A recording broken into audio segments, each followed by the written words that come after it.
Que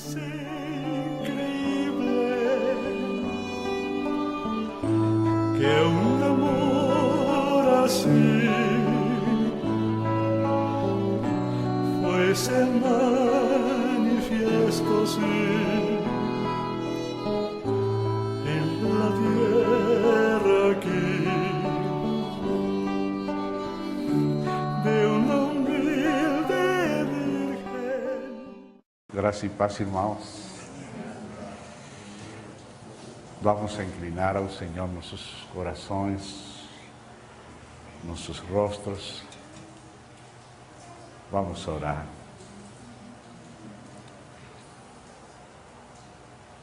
Te damos graças pela tua infinita bondade e misericórdia, porque sabemos que só podemos estar na tua preciosa presença, na base da tua misericórdia, graça e justiça em Cristo Jesus. Rogamos ao Senhor nos cobrir com teu precioso sangue, nos limpar. Rogamos ao Senhor que seu precioso Espírito seja conosco, que seja ungindo a teu povo, nos ajudando, Senhor.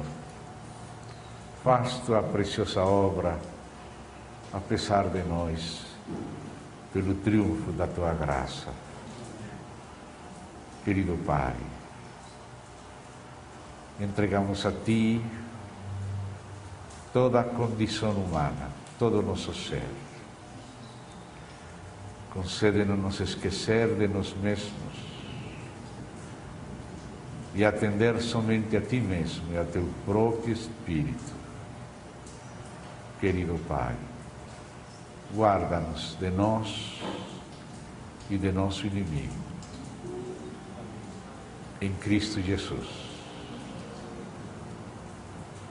Amém. Com a ajuda do Senhor, irmãos, hoje à noite estaremos dando uma pequena continuidade aos assuntos apenas introdutórios que hoje pela manhã estivemos considerando juntos.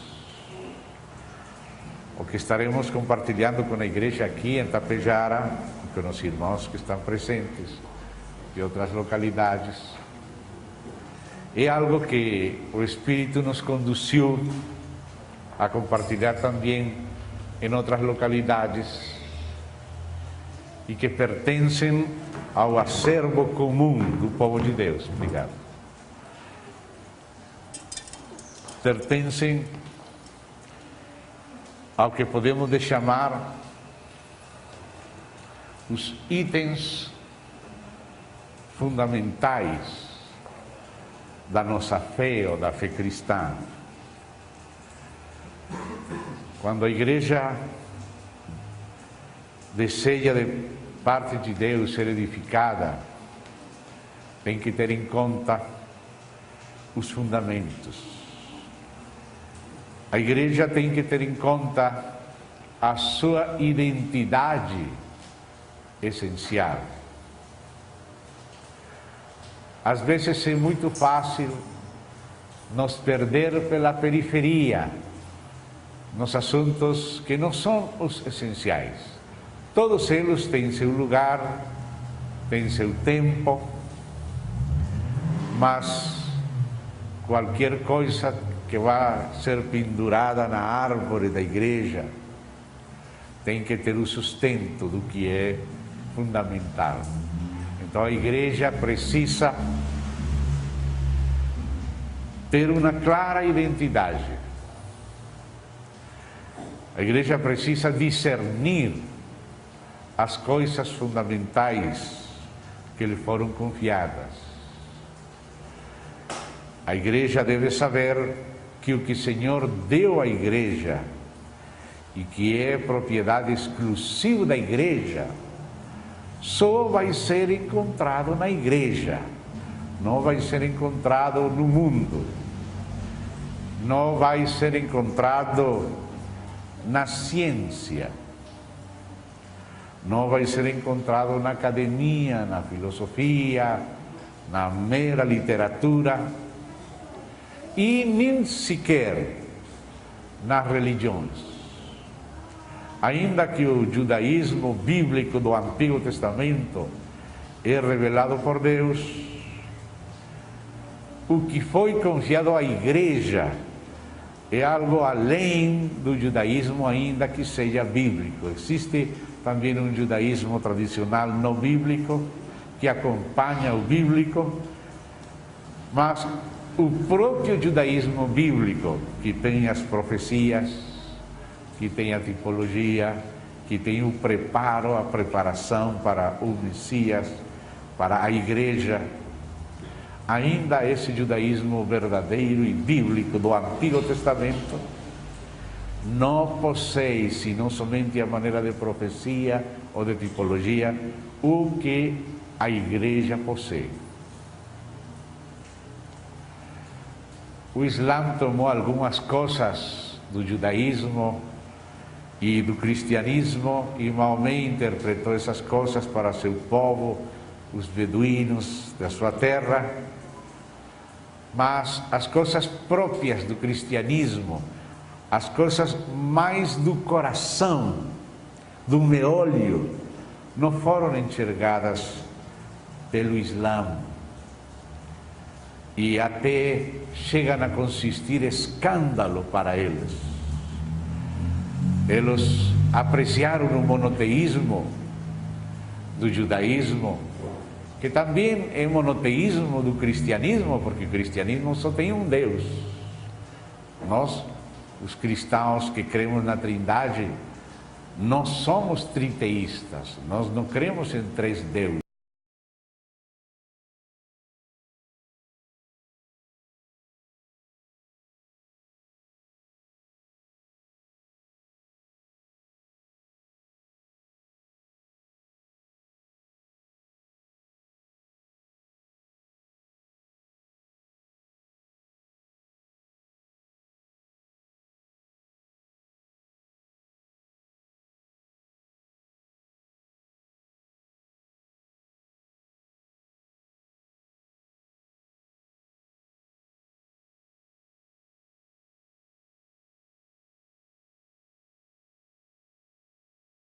Não de deuses, há um só Deus, único em essência, único em natureza, mas trino em pessoa.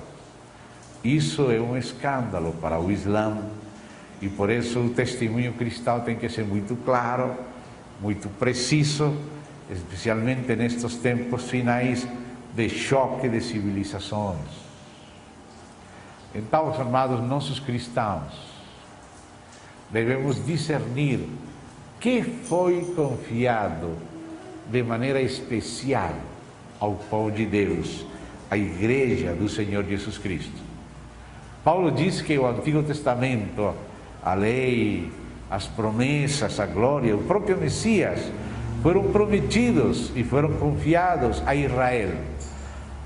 Paulo disse na Epístola aos Romanos que essa é a vantagem que têm os judeus, que a lei foi confiada a eles, os pactos, as promessas, os patriarcas, todos vêm daquele povo. Mas o Novo Testamento foi confiado à igreja. As cartas, as epístolas foram dirigidas às igrejas. Então, o Novo Testamento recebe de Israel o Antigo, porque o Messias teve fé e confiança e dependeu constantemente do Antigo Testamento. Então, o Antigo Testamento é recebido como sagrado pela igreja. Mas o Novo Testamento contém riquezas exclusivas da igreja. Estas coisas não vão ser encontradas fora, nem nas religiões, nem na academia, nem na ciência, nem na filosofia, senão na igreja. Portanto, os membros do corpo de Cristo, os membros da igreja, devem compreender quais são estes assuntos cruciais que foram confiados à igreja.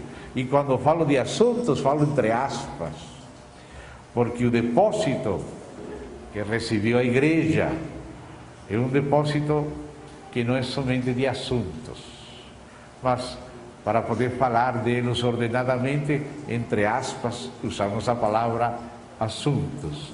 Mas a igreja não foram confiados meros assuntos, ainda que sim. Não somente meras doutrinas, ainda que sim a doutrina de Cristo e a doutrina dos apóstolos que foram confiados à igreja. Mas a igreja foi confiado o próprio Deus. O próprio Deus se confiou à igreja. O próprio Deus se deu à igreja. Se revelou em Cristo e se entregou à igreja como vida por Cristo e pelo Espírito.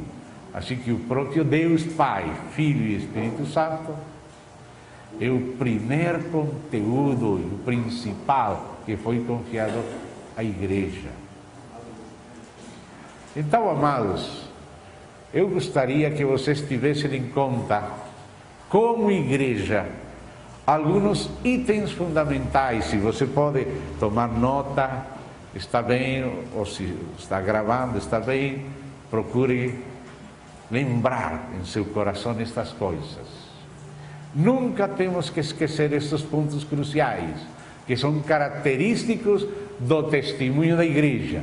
E não somente temos que pegar um deles, sino pegar todos eles no essencial e ter eles em conjunto, um depois do outro.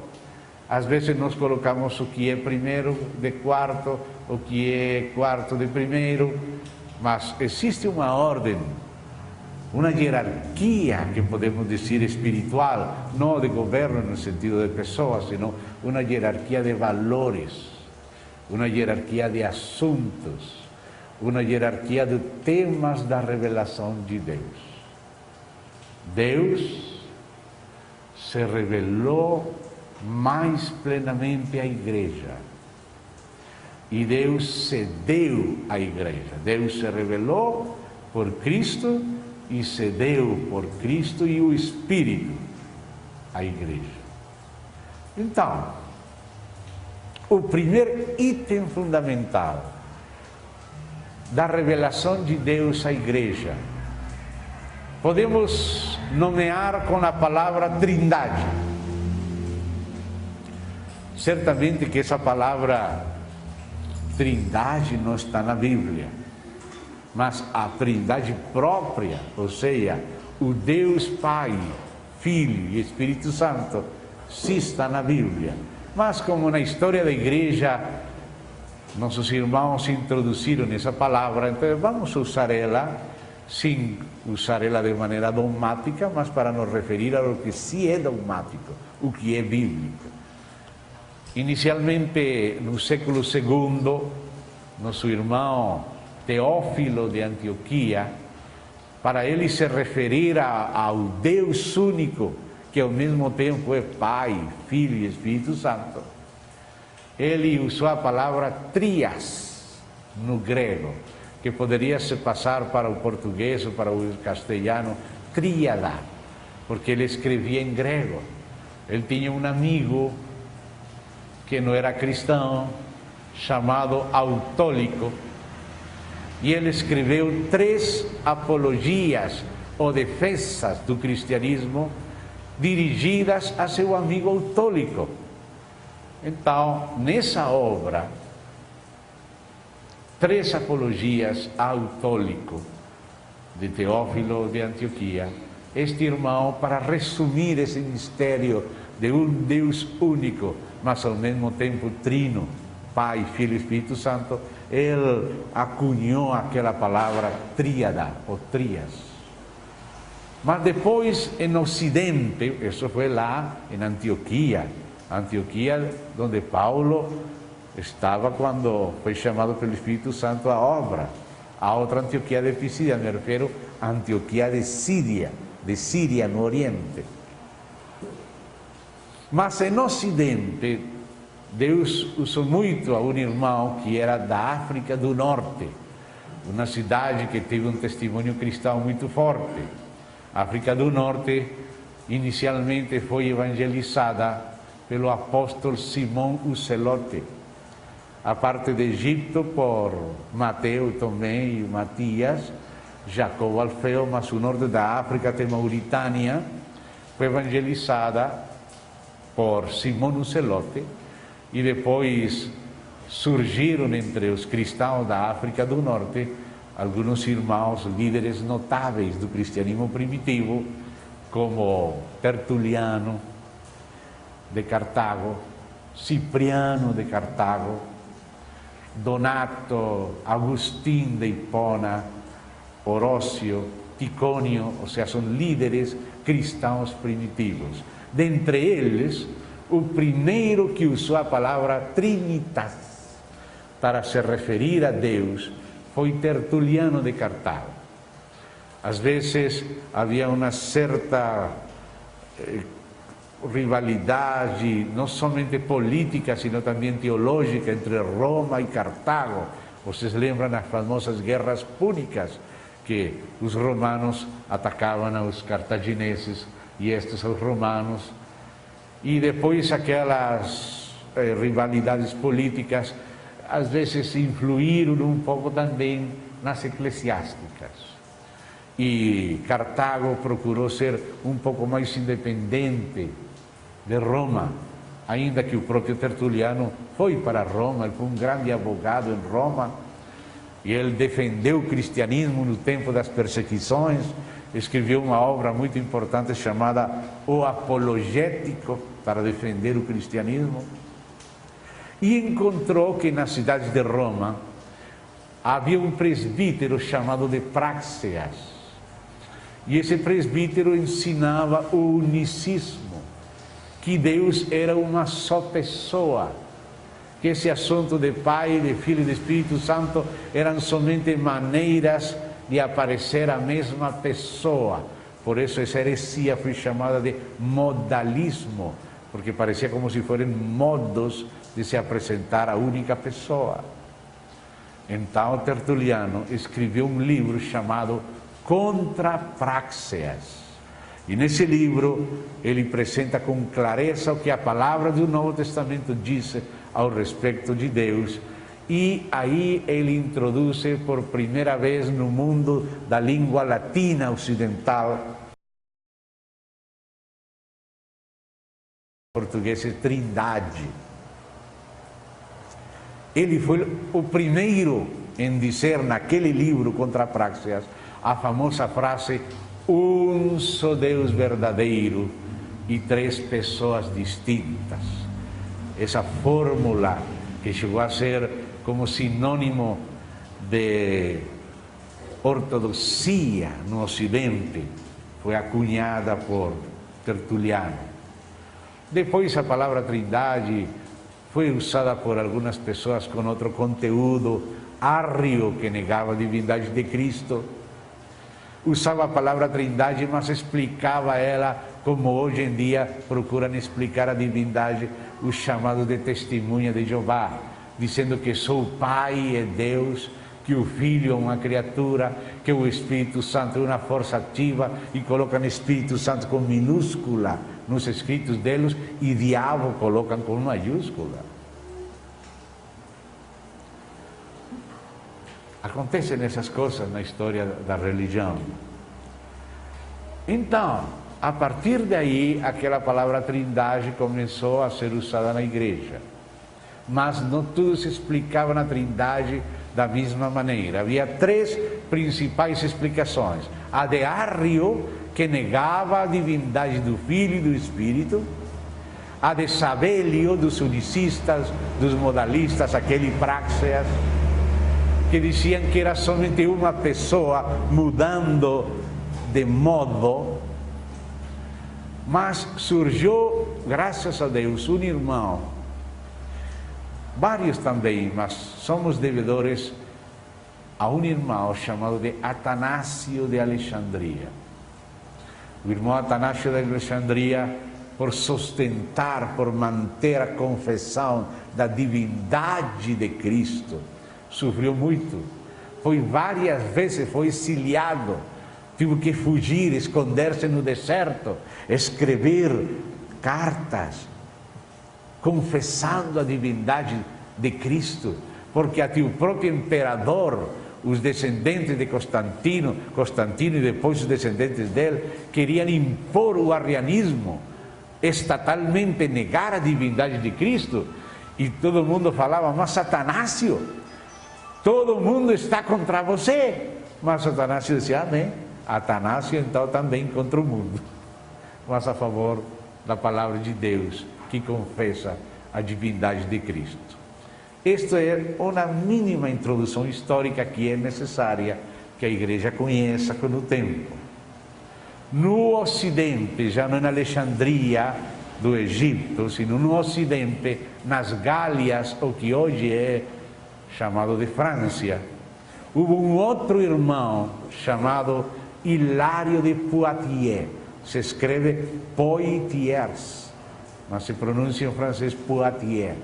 Hilário de Poitiers foi como dizer o Atanásio de Ocidente, e escreveu umas obras sobre a Trindade, e principalmente no início, a estes dois irmãos devemos a clareza do testemunho da divindade do Filho de Deus. A Bíblia fala claramente disso, mas na história o diabo procurou apagar esse testemunho através da heresia, através do Estado, através da perseguição, e estes irmãos pagaram um alto preço para manter essa confissão de fé. E hoje todos nós somos devedores a eles e estamos sobre os ombros deles. Depois outros irmãos, como Dídimo o cego, ele era cego, ele era não vidente, mas via muito bem acerca do Espírito. Ele confessou a divindade do Espírito Santo. Os chamados três Capadócios, irmãos da Capadócia, Basílio Magno, Gregório de Nissa e Gregório de Nacianzo ou Nacianceno, foram os irmãos que lutaram contra aqueles ataques que tratavam de negar a divindade do Espírito. Primeiro se tratou de negar a divindade do Filho e depois a divindade do Espírito. E Deus usou estes irmãos para aprofundar na Bíblia e fazer exegese bíblica, mostrando como a Bíblia é a Bíblia que fala da divindade do Pai, do Filho e do Espírito Santo. Então, a primeira tônica, tecla, que o Espírito Santo começou a ensinar à igreja, conforme a promessa do Senhor Jesus Cristo, foi acerca da divindade e, portanto, da Trindade. Foi o primeiro assunto que tocou o Espírito Santo. O Senhor Jesus Cristo disse que Ele edificaria a sua igreja. E Ele disse que o Espírito conduziria a igreja a toda a verdade. E o primeiro que o Espírito Santo começou a cocinar na consciência da revelação da igreja foi quem era o Filho de Deus. O próprio Senhor Jesus, que é o fundamento da igreja, Ele conduziu seus apóstolos a um lugar isolado e perguntou a eles: que dizem os homens que é o Filho do Homem? E aí os apóstolos falaram acerca de algumas das coisas que diziam, que algum profeta, o Jeremias, o Elias, outros profetas, o que realmente diziam fariseus que faziam milagres por Beelzebú. Os apóstolos foram mais diplomáticos e não contaram o que falavam dele, tudo, ainda que Jesus já sabia. Mas depois dessas perguntas, pelo que a gente de fora dizia acerca dele, então ele fez a pergunta a eles: e vocês? Quem dizem que eu sou? E aí foi o momento quando o apóstolo Pedro confessou: tu és o Cristo, ou seja, o Messias, aquele Messias prometido a Israel no Antigo Testamento. Tu és o Cristo, o Filho do Deus vivente, o Filho do Deus vivo. Já o Antigo Testamento já falava do Filho. Você vai, por exemplo, para Provérbios, se quer vir comigo, esse é um verso que vale a pena conhecer. Venha comigo no livro dos Provérbios, já terminando o livro, já perto do capítulo 30, livro dos Provérbios. Vamos encontrar ali uma expressão interessante no capítulo 30, no final do verso 4. O verso 4 tem várias frases e entre as últimas frases disse, quando está perguntando por Deus, toda essa pergunta quem se referem a Deus. Quem subiu ao céu e desceu? Quem encerrou os ventos nos seus punhos? Quem amarrou as águas na sua roupa? Quem estabeleceu todas as extremidades da terra? E agora escutem, qual é o seu nome e qual é o nome de seu filho, se é que o sabes? Então aqui, o escritor proverbista desta porção, que neste caso não é Salomão, já pergunta pelo nome de Deus e pelo nome do seu filho. Qual é o nome daquele que fez tudo isso? E qual é o nome do seu filho? Vocês se lembram bem, no Salmo 2, que fala claramente acerca do filho. Estas são passagens que os cristãos devemos conhecer muito bem. Salmo capítulo 2, podemos ler desde o verso 6, ou, se gostaram, poderíamos ler desde o verso 1 rapidamente, porque é um salmo messiânico por excelência. Por que se enfurecem os gentios e os povos imaginam coisas más? Os reis da terra se levantam e os príncipes conspiram contra o Senhor e contra o seu ungido, ou seja, o Cristo. Ungido quer dizer o Messias. Ungido é Mashiach. Ha-Mashiach é o Messias, o ungido, o Cristo. Rompamos, dizem os reis da terra, rompamos os seus laços e sacudamos de nós as suas algemas. Ri-se aquele que habita nos céus, o Senhor sova deles. Na sua ira, a seu tempo, lhes há de falar, e no seu furor os confundirá. Eu, disse Deus, o Pai, eu, porém, constituí o meu rei sobre o meu santo monte Sião. Proclamarei o decreto de Javé, do Senhor. Ele me disse: tu és meu filho, eu hoje te gerei. Então, aqui está falando do filho. Pide-me, e eu te darei as nações por herança, e as extremidades da terra por tua possessão. Com vara de ferro as regerás, e as despedaçarás como um vaso de oleiro.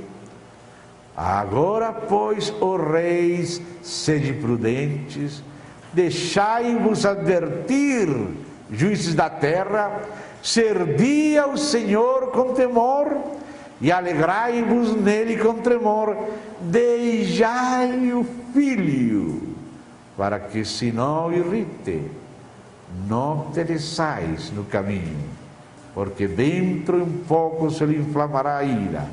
Bem-aventurados todos os que nele se refugiam.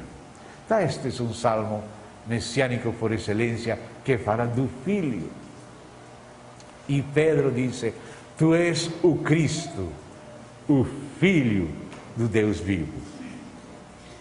Então a pergunta de Jesus, propositada, era: quem diziam agora os seus, quem era ele? E quando Pedro, pela obra de revelação do Pai, confessou isto, ele disse: Bem-aventurado eres Simão, filho de Jonas, ou Bar-Jonas, porque não te lo revelou carne nem sangue, senão meu Pai que está nos céus. E eu também te digo que tu és Pedro, e não falou sobre ti, senão que falou sobre esta rocha. Edificarei a minha igreja. Por que estamos falando isto nos inícios, nas introduções, na fundamentação? Porque Jesus falou isso. Sobre esta rocha, e que é edificada a igreja, a rocha de Cristo sendo revelado pelo Pai a cada uma das pedras do edifício da igreja de Deus. A igreja só pode ser edificada na revelação do Senhor Jesus. Conhecer pelo Espírito, graças a uma obra de revelação do Pai, quem é Jesus. E no início da história da igreja, como temos estado resumindo, a primeira tônica, o primeiro ênfase, a tecla do Espírito no início da história primitiva da igreja era mostrar à igreja, conduzir a igreja à verdade acerca do Filho de Deus. Quem é o Filho? Que relação tem o Filho com o Pai? E por isso havia muitos partidos, os que falavam que era uma criatura. Alguns até pensaram que poderia ser o arcanjo Miguel. Outros diziam que era a mesma pessoa do Pai, mas que não havia tal pessoa do Filho, senão que a pessoa única do Pai estava escondida num tabernáculo humano e que depois virou Espírito, mas falando que é a mesma pessoa. E essas correntes heréticas são aquelas que o apóstolo João, no prólogo do seu evangelho, decapita. Ele pega a espada e decapita pela esquerda e decapita pela direita.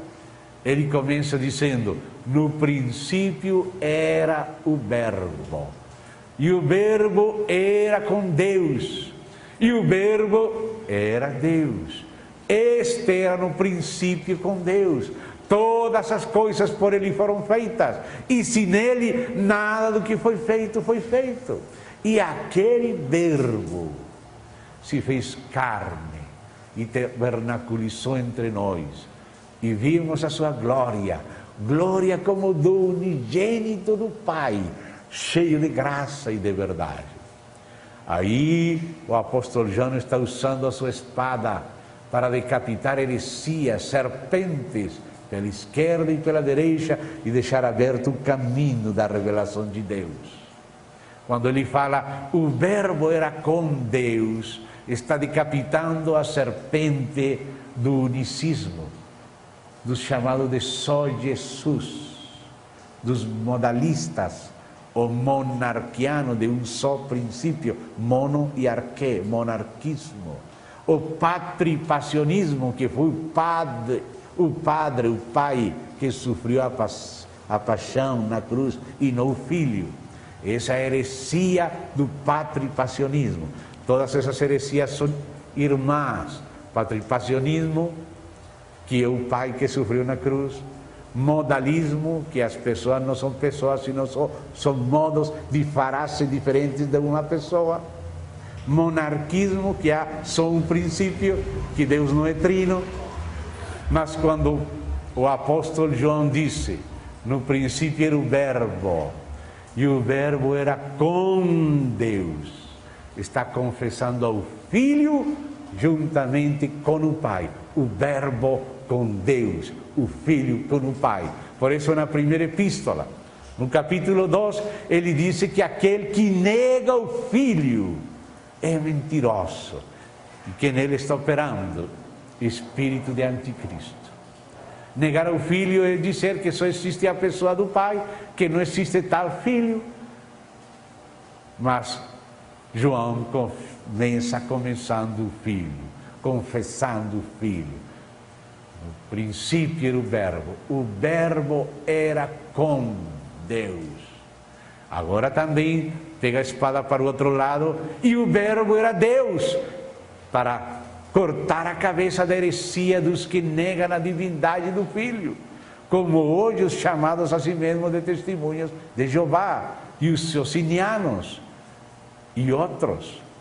O Islã nega a divindade do Filho, mas João disse, e o Verbo era Deus. Mas João não somente confessa a divindade do Verbo, mas também a pessoa do Verbo com o Pai. No princípio era o Verbo, e o Verbo era com Deus, e o Verbo era Deus, e este era no princípio com Deus. 2 vezes confessa a coexistência da pessoa do Filho com o Pai, no meio de uma confissão da divindade do Filho. Assim que João está usando aquela espada da palavra. Cortou a cabeça arriana, cortou a cabeça sabeliana, e por isso hoje somos devedores de Atanásio, porque a confissão de Atanásio e de Hilário é aquela confissão de João, aquela confissão dos apóstolos, aquela confissão da Bíblia, confessando a divindade do Filho de Deus e a pessoa do Filho juntamente com o Pai. Essa era a tônica do Espírito. Quando você começa a estudar os escritos da igreja primitiva, você descobre qual era a preocupação da igreja. Era compreender quem era Cristo. Porque aí está o fundamento da igreja. E a igreja edificada sobre esta rocha da revelação de Jesus Cristo. E por isso o primeiro que o Espírito tinha que ensinar era quem é Cristo.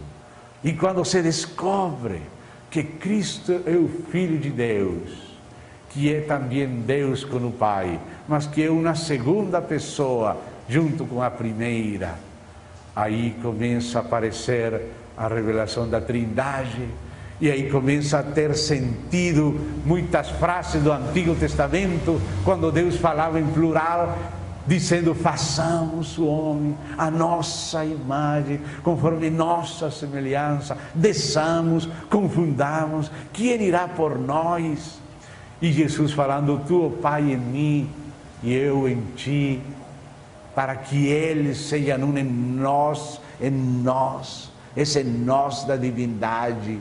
O Pai e eu viremos e faremos morada com Ele quando vem o Espírito. Então aí você começa a ver ao único Deus falando em plural, falando em trindade. Antes de entender o próprio homem através de Cristo, era necessário compreender ao próprio Deus, porque primeiro que tudo é Deus. O mistério a ser consumado é o mistério de Deus. Os demais mistérios florescem do primeiro, do mistério do ser de Deus, da trindade de Deus. Aparece o mistério da vontade de Deus, do querer de Deus, da economia de Deus, da piedade, do evangelho, da fé, da igreja, dos candeiros, das estrelas, dos mistérios do reino, do mistério da igreja, o mistério do matrimônio, e os mistérios negativos de Babilônia, da besta e da mulher que se senta sobre a besta, o mistério da iniquidade e o mistério da final trombeta. Mas todos esses mistérios, como disse Paulo aos Colossenses, todos os tesouros da sabedoria estão escondidos no mistério de Deus, Cristo. Neste mistério se escondem todos os demais. Da Trindade é que surge o sentido de todas as coisas. Temos que entender que tudo que existe é um presente do Pai ao Filho. E o Filho é o objetivo da criação de Deus. Todo foi criado com Ele, foi criado nele, foi criado para Ele. E sem Ele, nada do que foi criado. Nada terá sentido sem o Filho. O objetivo, o propósito central de Deus é fazer convergir todas as coisas dos céus e da terra no Filho, que Ele seja a cabeça de tudo, para que Deus seja tudo em todos. Portanto, toda a revelação começa pela Trindade. Este é um assunto que a igreja não pode esquecer. Sempre que falamos disto com irmãos em diferentes lugares, decimos aos irmãos que não pensem que o assunto da Trindade é um assunto muito teológico, muito de seminários, que não tem nada a ver conosco, que não tem nada prático, que podemos nos esquecer disso e entrar na prática. Irmãos, com o tempo, na medida que você vai conhecendo a Deus, que o Senhor vai sendo revelado a você, você vai descobrir que não existe nada mais prático que a Trindade. A Trindade é o amor. Sem a Trindade não há igreja. Sem a Trindade não há família. Sem a Trindade não há sociedade. O objetivo de Deus é ser participar a igreja para salvar a humanidade. Como tu, ó Pai, em mim e eu em ti, essa é a Trindade. Que eles sejam um em nós.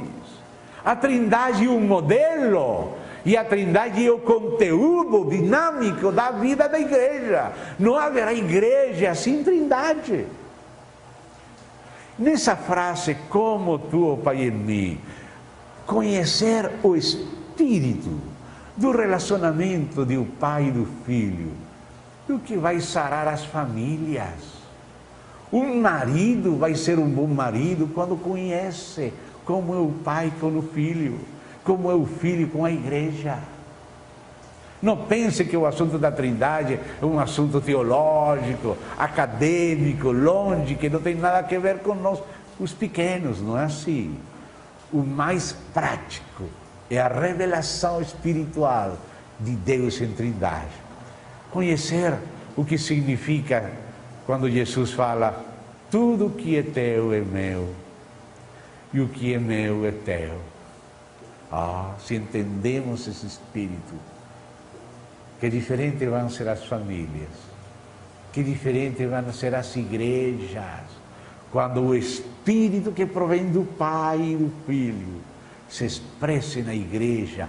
A Trindade estará sendo expressada em comunhão, em comunidade, em solidariedade, em transparência, em lealdade, em amor, na comunhão uns com outros, koinonia, comunhão. Não há comunhão sem Trindade. Não pode haver igreja sem fundamento. O fundamento é Jesus Cristo. E por Jesus Cristo conhecemos a Deus.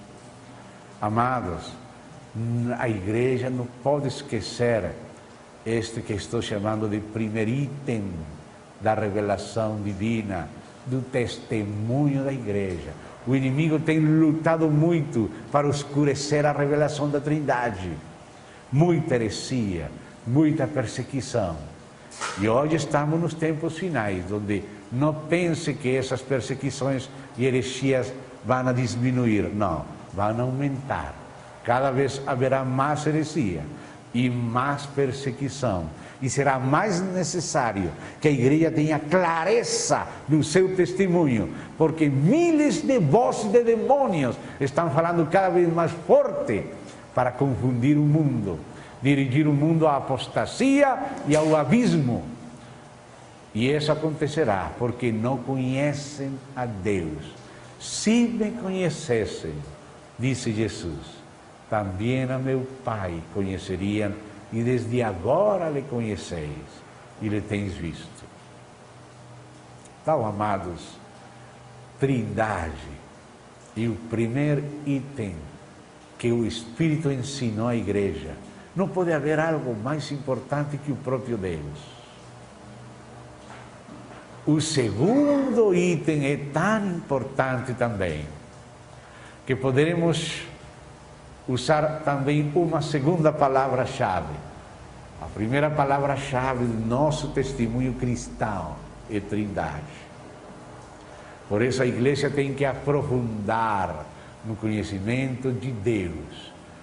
pela palavra e pelo Espírito de Deus, acerca de sua revelação como trino. Porque conhecer o Espírito de Deus em Trindade é a saúde da família, a saúde da igreja, a saúde da sociedade. Só o amor de Deus derramado vai sarar. Mas o segundo item, a palavra-chave é encarnação. Por favor, escreva, não esqueça essa palavra, encarnação. Nosso irmão Orígenes, também do século II, foi o primeiro em expressar Deus encarnado, o Verbo encarnado. A encarnação é a segunda grande revelação de Deus dada à igreja. Nosso testemunho é a encarnação. O que quer dizer encarnação?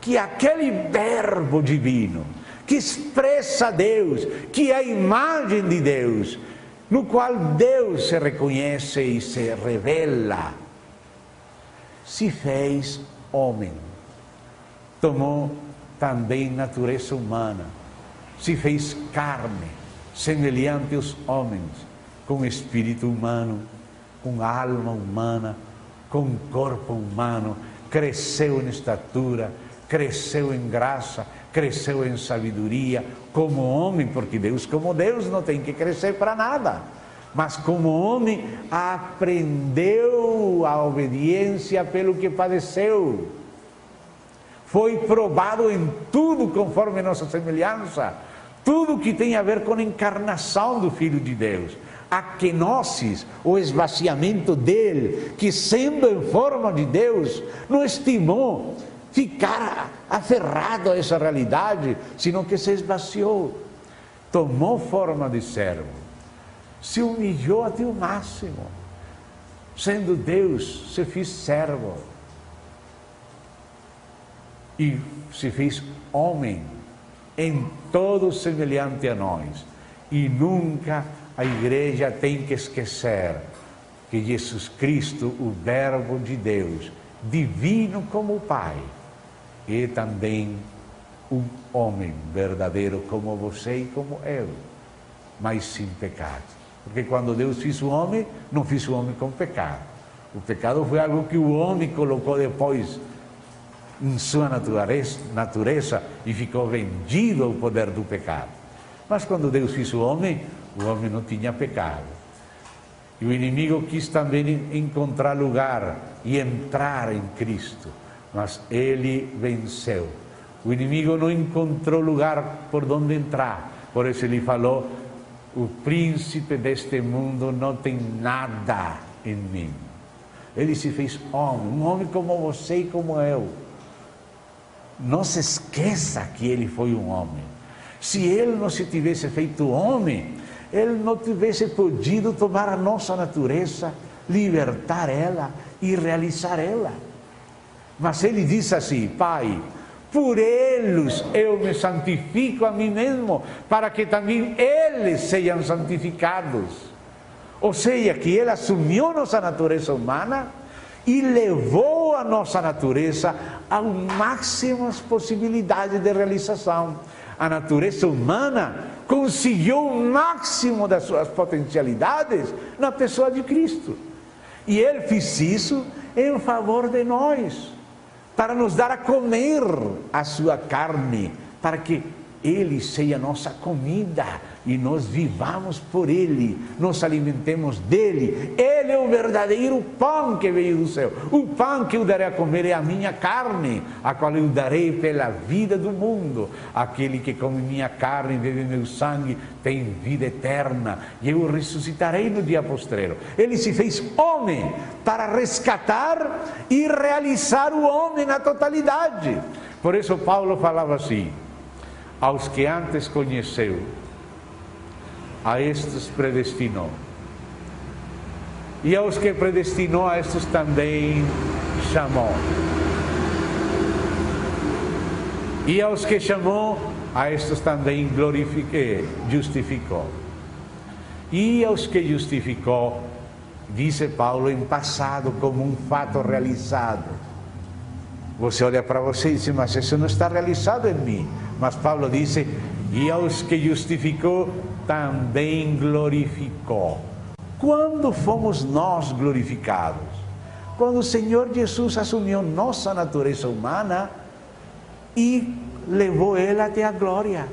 A glória, o homem foi glorificado nele. E agora o Espírito toma tudo que é dele e começa a passar para nós. Primeiro o nosso Espírito para regenerá-lo, a nossa alma para renová-la, nosso corpo por enquanto para vivificá-lo, até sará-lo, ressuscitá-lo e um dia glorificá-lo.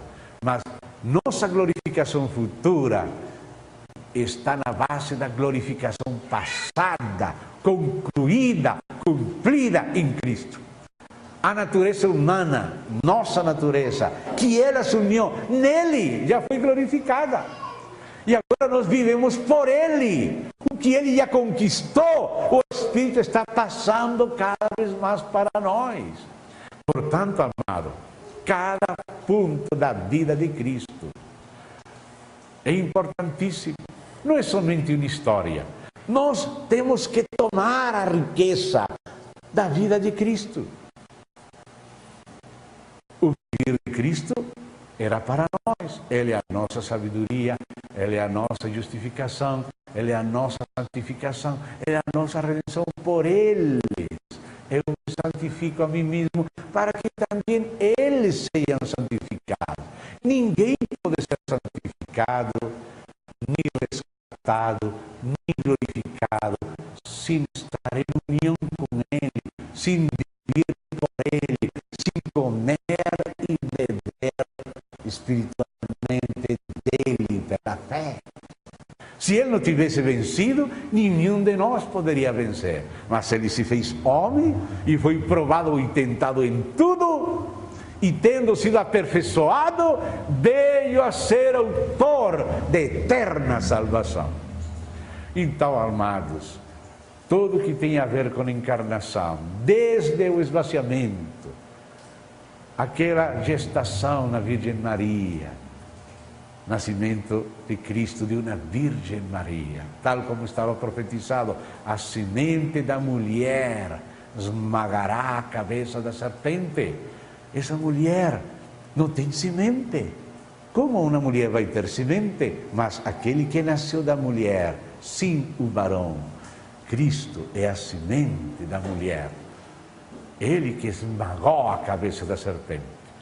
Amém? Irmão, toda a vida de Cristo era aquele grande espetáculo que uma vez lembrávamos. Encarnação. Tudo que tem a ver com a vida dele. Desde seu esvaziamento, sua encarnação no ventre de Maria, sua gestação, crescimento como menino. Por que ele não veio como Superman na praça de Roma para pegar a Tibério o anel e mandar para o inferno? Essa era a classe de Messias que estavam esperando as pessoas. Uma espécie de Superman que vem voando. Onde que está Nero? Ah, Nero, vá para o inferno. Onde estão os judeus? Venham para cá, vão governar vocês o Império Romano. Você acha que assim tínhamos melhorado um pouquinho? Não. Ele tinha que ser um menino. Tinha que desenrolar toda a vida humana para nós poder ser mudados. Se ele tivesse vindo como Superman, nós continuaríamos sempre iguais. Ele tinha que assumir a nossa natureza desde menino e ser provado em tudo e vencer, para então poder nos ajudar. Isso era a consciência que ele tinha. Por eles, Pai, eu me santifico a mim mesmo, para que também eles sejam santificados. A encarnação é algo muito grande, é algo muito importante. E o segundo item da confissão da igreja. A igreja não pode se esquecer da Trindade e da encarnação. Toda a riqueza provém daí. O terceiro item, igualmente importante. Esta também só uma palavra, mas é uma palavra-chave do testemunho da igreja. que o diabo também vai lutar. O diabo luta contra a Trindade, o diabo luta contra a encarnação, porque essa é a derrota dele. E o terceiro item também, o diabo luta, mas nós lutamos a favor. Expiação. Trindade, encarnação, expiação. Tudo que tem a ver com expiação, com a propiciação, com a obra de Cristo na cruz. Por isso, no lugar mais importante do tabernáculo. Hoje lembrávamos na primeira parte, na primeira introdução pela manhã, ainda estamos na introdução. Ele falava assim: a arca do pacto estará no centro do lugar santíssimo. Não existia no lugar santíssimo, no santo dos santos, outra coisa senão a arca. Aí está a divindade representada no ouro, a humanidade representada na madeira de acácia, mas por dentro e por fora. Por dentro porque essa é a identidade da pessoa do Verbo, e por fora porque a humanidade dele foi glorificada. Mas acima da arca, da divindade e humanidade, da Trindade e encarnação, estava o propiciatório, onde se derramava o sangue, que tem a ver com a expiação. A palavra expiação provém do hebraico, e a palavra propiciação provém do grego, mas as duas palavras são equivalentes. E a verdade da expiação, da propiciação é fundamental. A Bíblia diz que a redenção descansa na expiação. Gostaria que vocês fossem comigo um momento a Romanos, capítulo 3, primeiramente. Epístola de Paulo aos Romanos. Vamos ver o relacionamento de expiação, propiciação, com redenção, etc. Primeiramente vamos ao capítulo 3. Romanos 3, desde o verso 20 em diante. Romanos capítulo 3, desde o verso 20 em diante. Visto que ninguém será justificado diante dele por obras da lei, em razão de que pela lei veio o pleno conhecimento do pecado. Mas agora, esse agora é em Cristo, no Novo Testamento. Agora, sem lei, se manifestou a justiça de Deus, testemunhada pela lei e pelos profetas. Lembre-se esta manhã que falávamos da lei e dos profetas, da Torá e dos Neviim. O que faz a Torá? O que faz os Neviim? Dão testemunho disto. Verso 22. Justiça de Deus mediante a fé em Jesus Cristo para todos os que creem, porque não há distinção, pois todos pecaram e carecem da glória de Deus, sendo justificados gratuitamente. Olha, ponga atenção nos versos 24 e 25 e veja a relação. Sendo justificados gratuitamente por sua graça, mediante a redenção. Então escute, para ser justificados tem que haver uma base, que é a redenção. Deus não justifica somente sem a redenção. Se ele não tivesse morto, uma morte expiatória, a justificação não teria base. Então, a base da justificação é a redenção. E agora olha o que continua. E disse: redenção que há em Cristo Jesus, a quem Deus propôs no seu sangue como propiciação. Ou seja, a redenção descansa na propiciação, assim como a justificação descansa na redenção. Você vê? Não haveria salvação sem reconciliação, não haveria reconciliação sem justificação, Não haveria justificação sem redenção, não haveria redenção sem propiciação. Todas estas coisas não são iguais, mas estão intimamente relacionadas. A base é o sacrifício expiatório de Cristo, a quem Deus pôs como propiciação. A propiciação é a base da redenção. Se Ele não morre, não há redenção. Se não há redenção, não há reconciliação, não há justificação, não há salvação. Então, amados, o que tem a ver com expiação é fundamental. Aqui é onde passamos aquela parte da manhã de hoje. Hoje tínhamos estado lembrando quando Paulo colocou o fundamento do Evangelho, falando da pessoa de Cristo, da morte de Cristo, segundo as Escrituras, pelos nossos pecados, sepultado, ressuscitado ao terceiro dia, segundo as Escrituras. Isso que é central, a pessoa do Filho, sua morte, sua ressurreição. A morte de Cristo tem a ver com o propiciatório, com a centralidade do Evangelho, com a essência do Evangelho. A Bíblia, depois de falar do mistério de Deus, que é Cristo, do mistério da vontade de Deus e da economia de Deus, fala do mistério da piedade, o mistério do Evangelho, o mistério da fé. O primeiro mistério tem que ver com o próprio ser de Deus. O mistério da vontade de Deus tem que ver com o querer de Deus. O mistério da economia de Deus tem que ver com a estratégia de Deus para seu querer conforme seu ser. Mas depois, o centro da estratégia, o mistério da piedade, manifestado na carne, justificado em espírito, visto dos anjos, pregado aos gentios, crido no mundo, recebido arriba na glória. E então o mistério do Evangelho, primeiro da pessoa e agora da obra da cruz. E então a obra da ressurreição, a obra da ascensão, a obra da intercessão, a obra do Espírito, a obra do governo, a obra do retorno, do reino. Ele está no centro de tudo. Mas que é o primeiro? A arca, ouro e madeira e propiciatório.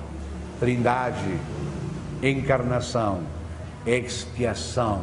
Porque na base da expiação haverá, nessa base, redenção. Redenção em Cristo Jesus, a quem Deus pôs como propiciação. Porque Deus pôs seu Filho como propiciação, por isso há redenção. E porque há redenção, na base da propiciação, há justificação. Justificados mediante a redenção em Cristo, a quem Deus pôs como propiciação. Você vê como fala Paulo? Expiação ou propiciação é a base da redenção. E essa é a base da justificação. Depois, se você continua no capítulo 5, vai ver que fala que a justificação é a base de reconciliação e de salvação da ira e de salvação pela vida. Salvação jurídica, objetiva, e salvação orgânica. Justiça infundida. A justiça da cruz é imputada e é também infundida, porque o Cordeiro derramou seu sangue, mas também tinha que ser comido para nos constituir de si mesmo, que tem que ver com Cristo sendo formado em nós. Então, amados, toda a obra de Cristo na cruz é fundamental. Primeiro, sua pessoa em relação com Deus, com a Trindade, a encarnação para ser Cristo, para ser sacerdote, para ser profeta, para ser rei e para ser cordeiro. E agora na cruz. Na cruz ele derramou seu sangue pelos nossos pecados.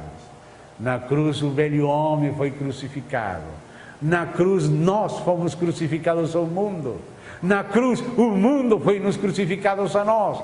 Na cruz se acabou com diferença de judeu, de grego, de cita, de bárbaro, de homem, de mulher, de classe social, de sexo, de raça. Já não há mais isso. Agora é Cristo tudo em tudo. A cruz terminou com o velho homem, terminou com o mundo, terminou com as coisas dele. A cruz não é somente para perdão, mas é uma edificação que começa com a propiciação e vai continuando com a redenção, e vai continuando com a justificação, com a reconciliação, com a salvação da ira, com a salvação pela vida, com a libertação das coisas velhas, do mundo, da carne.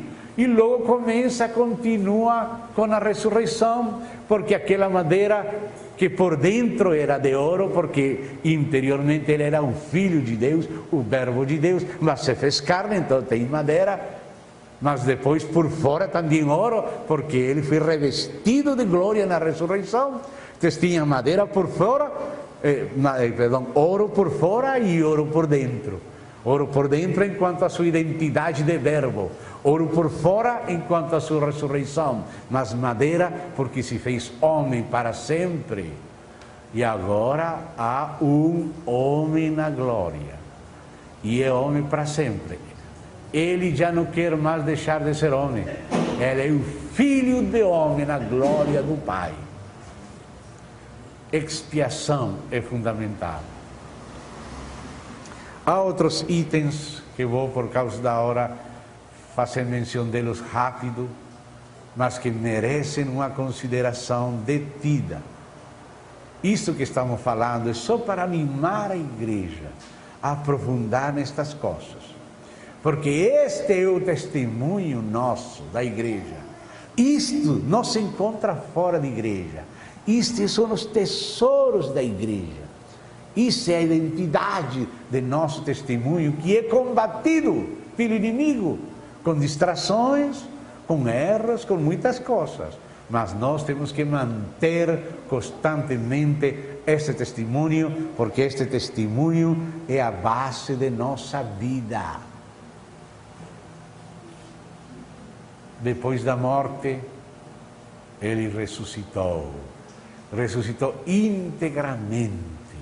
E ascendeu à destra do Pai, e derramou o Espírito. Agora na ressurreição, o que é a cruz terminou com o velho, ele foi chamado de último Adão, porque acabou com Adão. A partir da ressurreição é o segundo homem, e começou de novo, nos introduziu numa nova esfera, e agora o Espírito toma tudo aquilo que ele conseguiu, e o Espírito começa a nos introduzir na nova esfera através da regeneração, começada no novo nascimento. O Espírito dele vem a nosso espírito, a nos fazer nascer de novo, para iniciar a regeneração. Ainda que a palavra regeneração usada por Jesus abrange não só nosso espírito, sino que continuará até nossos corpos, mas começa no espírito. Depois, quando passa nossa alma, é renovação. Quando vivifica nosso corpo, é isso, vivificação, enquanto ainda estamos em corpos mortais. Adiantamento dos poderes do século vindouro nesta era. Até glorificação, ressurreição corporal. Tudo que ele conseguiu, o Espírito tem a tarefa de passar para nós. Agora o Espírito traz, como a santa unção, o azeite trazia aquela mirra, aquele cálamo, aquela canela, aquela acácia, que é os elementos conseguidos por Cristo na morte e na ressurreição. O azeite portava todas aquelas espécies machacadas e elevadas como incenso, para passar ao sacerdócio e ao corpo de Cristo, da cabeça, pela barba, até a orla das vestes da igreja. Então, aquele óleo da Santa Unção, que representa o Espírito, não era somente azeite, tinha aqueles elementos das espécies machacadas que se referem à obra de Cristo na cruz, porque mirra se refere à cruz de Cristo, canela se refere à fragrância de Cristo, mas cálamo é aquela cana que se levanta da lama, que se refere à ressurreição de Cristo, e cássia é aquela que faz fugir as serpentes, a vitória de Cristo sobre todo o principado e potestade.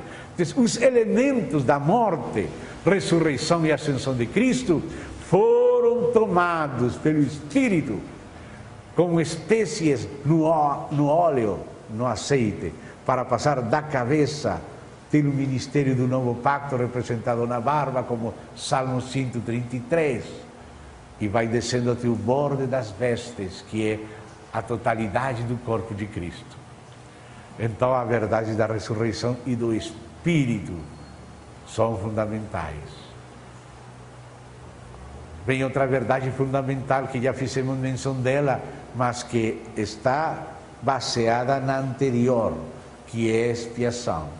Agora é justificação pela fé. Essa é outra verdade fundamentalíssima.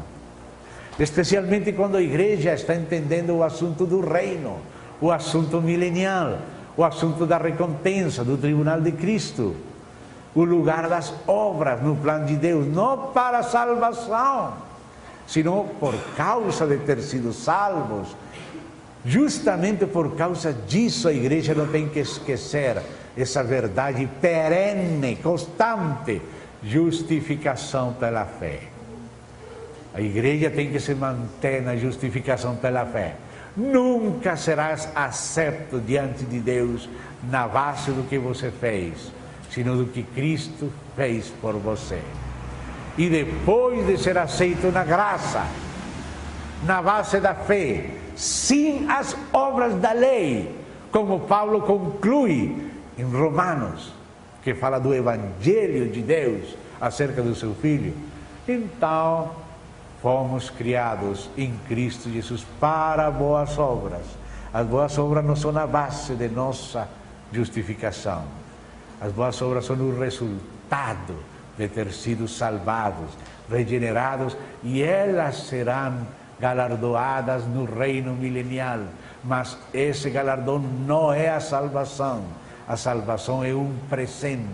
A dádiva de Deus é vida eterna.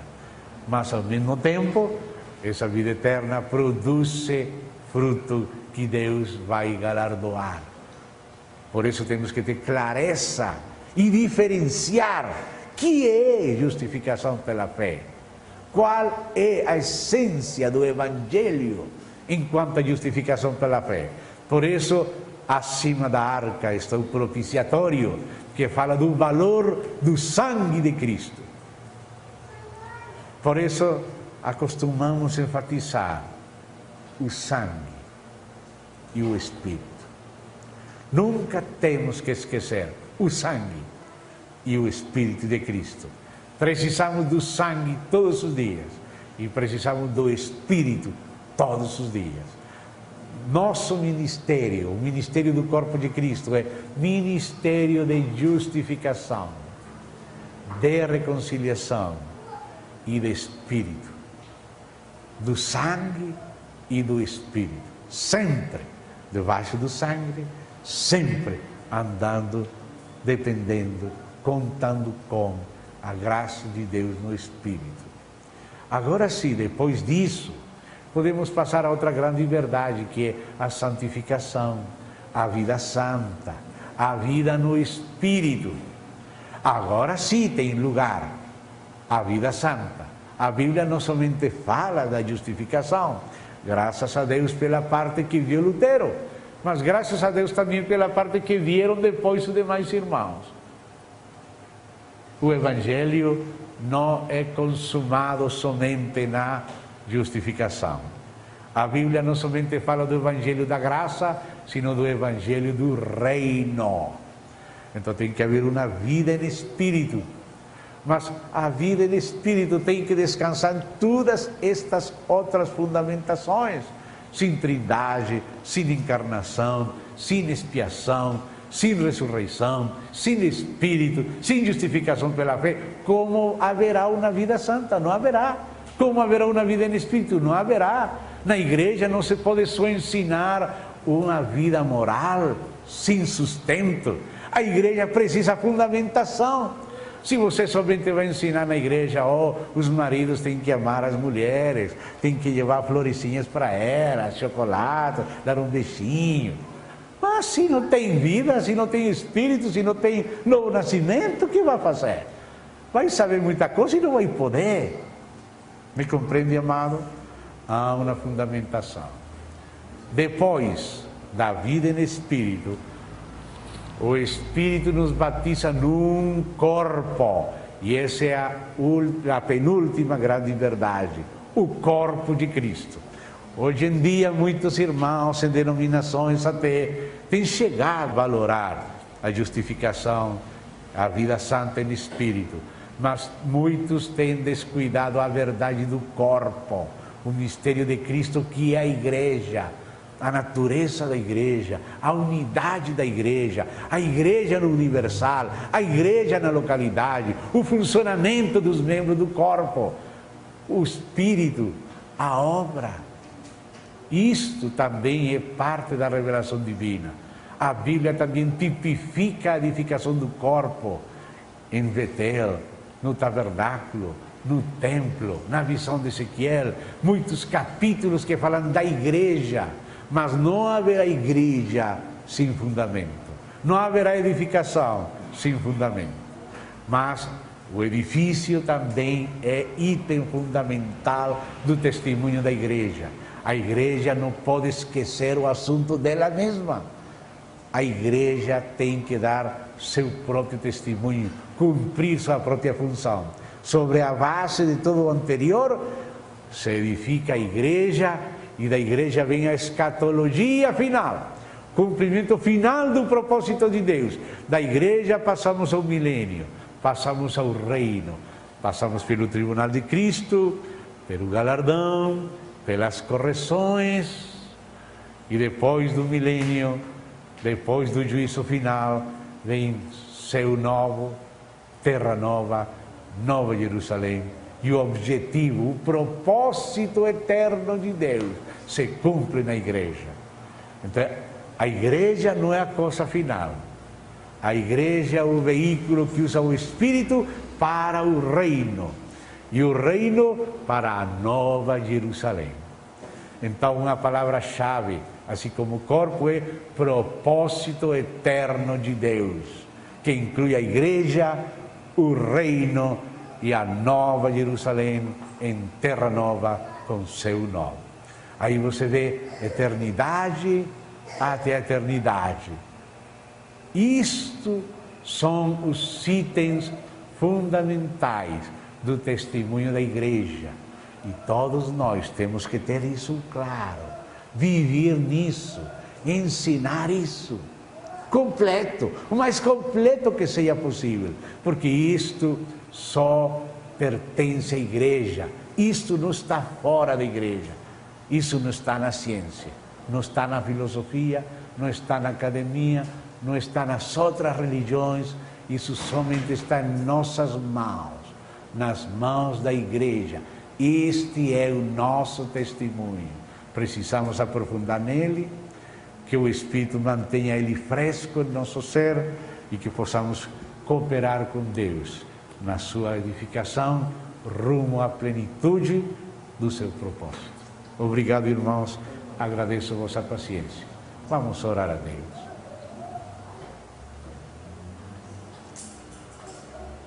Querido Pai,